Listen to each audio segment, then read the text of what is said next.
दुलाराय बर' आइजो अनसाय आफाद आरो दुलाराय बर' हारिमु आफादनि जथुम्मानि लाहार फाहार खालामनाया सोलिगासिनो। बोहैथि दाननि 16, 17 आरो 18 खालार खालि सानथामनि मेहेरगोनां हाबाफारिजों दुलाराय बर' आइजो अनसाय आफादनि 17थि आरो दुलाराय बर' हारिमु आफादनि 19थि जथुम्मा खुंफुंनो थांखि लादों। धेमाजि जिल्ला सिमेन्ट सापरिनि एसबि बर' गोजौ फरायसालिनि गेलेग्रा फोथाराव बे जथुम्माया खुंफुंजागोन आरो खुंफुंजानो गोनां बे जथुम्मानि लाहार फाहार खालामनाया थाद'नाय गैयाजासे सोलिगासिनो दं। लाहार फाहार खालामनाय बायदि बे जथुम्मानिनो गासैबो हाबा हुखाफोरा 90% जाफुंबाय होननानै फोरमायदों बानजाय आफादनिफ्राय।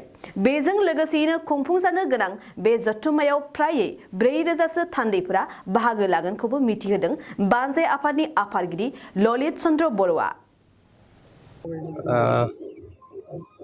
गिबियावनो नोंथांनि चेनेलखौ आङो बरायबाय आरो लोगोसेयैनो मागो दमासि बे मागो दमासि फोरबोनि गासैनिबो मोजां हामलायनायखौ आं जासिबाय। दुलाराय बर' हारिमु आफाद बिनि 19थि बोसोरसालि जथुम्मा आरो 17थि दुलाराय आइजो अनसाय आफादनि बोसोरारि जथुम्मा बे मोननैबो जथुम्माखौ धेमाजि जिल्लानि सिङाव थानाय बे जुनाय महकुमानि गेजेराव सिमेन्ट सापरि सानजारि नोगोराव एसबि बड' गोजौ फरायसालिनि बे गेलेग्रा फोथाराव सानथामनि हाबाफारि लानानै जुथायै खुंफुंनो इतिमध्य 3 टिम जाबाय। दा बेवहाय बुंनांगोन दिनैसिम प्राय 90%आनो खामानिया जाफुंबाय आरो बेखौ बरायनो थाखाय इतिमध्य गोबां जोंनि दालाइ आफादनि जेसेबांखि मावथिफोर दङ, इनचार्जफोर दङ, बिथांमोना गासैबो गावसोरनि गोसो मोदोम होनानै खामानिखौ मावगासिनो दङ आरो गाबोननि गेजेरावनो बे 100%आ जाफुंगोन आरो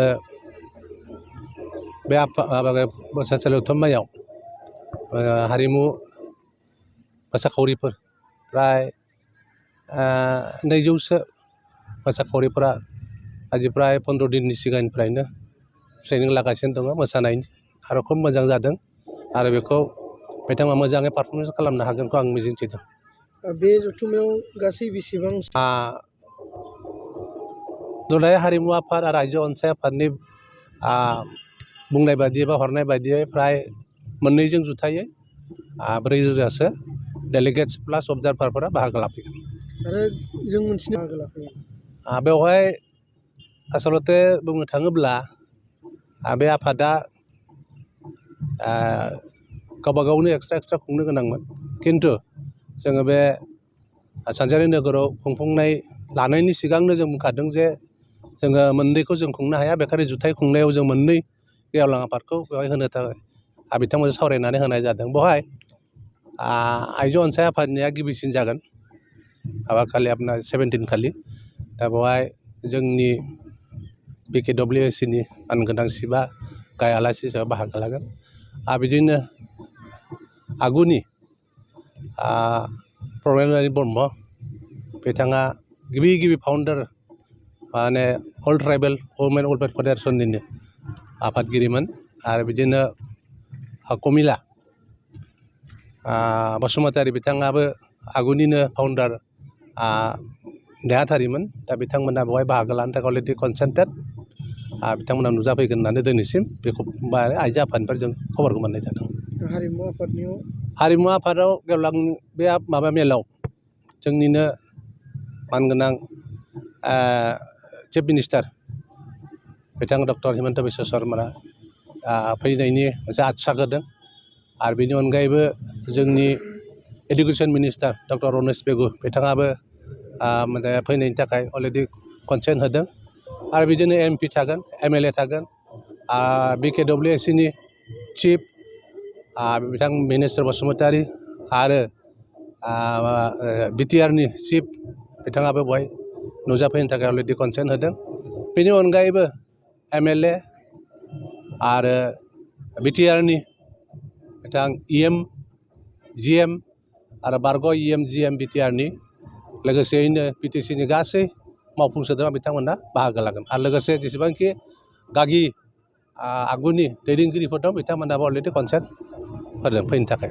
रादाब बिजोंनि गेजेरजों नोंथाङा रायजो राजाफोरनिसिम मा खावलायबावनो सानो? आं बिनि गेजेरजों नोंथांमोननि रादाब बिजोंनि गेजेरजों बेखौनो खावलायनो लुगैयो जे बेवहाय गाजा गोमजायै बाहागो लाफैनांगौ आरो जिहेतुके बे बर'नि मोननैबो आफादा खोब गोनां आफाद आरो बिनि जा एम एन्ड अबजेक्टिभ बेफोरखौ माने मिथिनांगौ।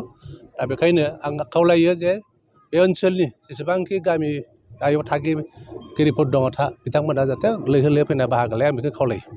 नोंथाङा सानाय सुनाय बेरामनि जेंनायाव गोग्लैदों नामा? जुदि नोंथाङा सानाय सुनाय दंब्ला जिंगासिनांगौ गैया। चिरां जिल्लानि बेंटल गेट साफागुरियाव दायो SI निउर' थेरापि सेन्टार दंसै। बे थेरापि सेन्टाराव नोंथाङा गोरलैयैनो देहानि सानाय सुनायखौ फाहामथाय लानो हागोन। बे आथिं सानायानो जाग्रोदों, ओमफ्राय जानाया एसे सिगांनिफ्रायनो जाखादों, ओमफ्राय बिदिनो गुबुन गुबुन मुलि जाबाबायदों, ओमफ्राय हामाखै। दिनैनि ट्रिटमेन्टआ नङा, आङो एसे मोजां मोनसिनबाय। जेरै सिं सानाय, आफादावरि सानाय, मोदोम जरा सानाय, आइजोफोरनि जेंना, खर' सानाय बायदि बेरामखौ फाहामनाय जायो। लोगोसेयैनो बे सेन्टाराव थानानै फाहामथाय लानो हानायनिबो सुबिदा खालामदों। नोंथांमोनहा SI निउर' थेरापि सेन्टाराव फाहामथाय लानो गोसो दंब्ला नैबे मबाइल नम्बर 7620160459 नङाब्ला 9476977956 आव थोंजों सुलाद लानो हागोन।